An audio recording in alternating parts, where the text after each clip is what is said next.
Hi guys, today I'm going to talk to you about this palette, which is the Ever After palette, which is all matte from MUA. It's relatively new, you may have heard a little bit about it, but I wanted to use it a few times before I actually reviewed it. So I'm going to show you a little bit of footage during this video of me using the shadows, and I have used it for this eye look today. I did do kind of a whole tutorial on this look that I'm wearing, but my lips are a little bit different, so you may have already seen that. But basically, it's one of those things with a matte palette, whether it comes from the drugstore or it comes from the beauty haul, you never know what you're going to get because matte is such a difficult thing to achieve from an eyeshadow. A lot of them, they don't blend well, there's not a lot of pigment, and I think that it's not even as simple as you get what you pay for. It's difficult for high-end brands to do matte well, and so if you get any matte shades that are good from a drugstore brand like MUA, which is such good value for money, then you have to be kind of pleased with it. So I kind of like this, I do like this, but there's a lot of shadows in here that don't have very much pigment at all, and they are quite difficult to blend. If you're not going to be using a primer, then you're not going to get very much out of this, in my opinion. These shadows are all way too similar. If you look at the swatches on my arm, which are there, I promise, you just can't see them, and it's at times like this, I wish I hadn't had this tattoo. I like this tattoo, but I was not on YouTube before I had this tattoo. I wasn't aware of needing my arm for swatches. And so, yeah, just a mention.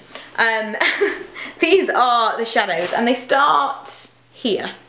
So they start here, and you can't really see them till here. This is the top row, effectively, and then you see the bottom row. The top row is kind of pointless. If they just brought out a 5 eyeshadow palette for the same money and it had been these ones, people would have been a lot more happy, I think, or a lot happier, you might say. But the pale ones are nice to have as bases, and they do enable the darker shades to blend a little bit better. I generally put on a light shade all over the base, and then I start to kind of blend on top of that shadow. It's much easier to blend a shadow on a shadow than it is a shadow onto skin, especially a matte one, because there's not a lot of slip. There's not a lot of kind of, it's not very creamy, it's just kind of there, and it's difficult. It's kind of trying to, it's like Velcro almost. It's not moving quite as well as a more blendable kind of shimmery shade that's got more depth to it. So it's going to be difficult anyway. Even if it's not a cheap eyeshadow, it's going to be difficult. And I would say that this row is really, really good for the money. And even not, I've got matte eyeshadows that are worse quality than some of these ones, whereas the pale ones are kind of pointless. They're just kind of, they're nice to have as a base layer shadow, but you're not going to get very much pigment from them at all. In fact, I think this one is where the pigment starts, you can see that. Whereas all these ones are just like, they're milky, and you just, I have them on my hand now, and then I'll put, you can see that one. So that's where the pigment starts. It's not entirely this entire top row. Maybe if we just got rid of these ones, then this is a really good palette right now. It's just these ones are a bit pants.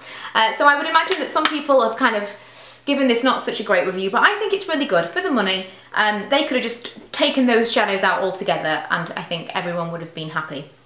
I think they just like to round it up to a nice 10, but I would have been happy with just those 6 that are actually worth having.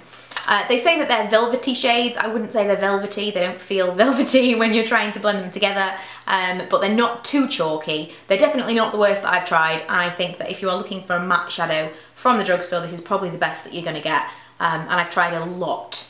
Yeah, overall, really, really impressed. Don't hate them too much for having those terrible shadows in there.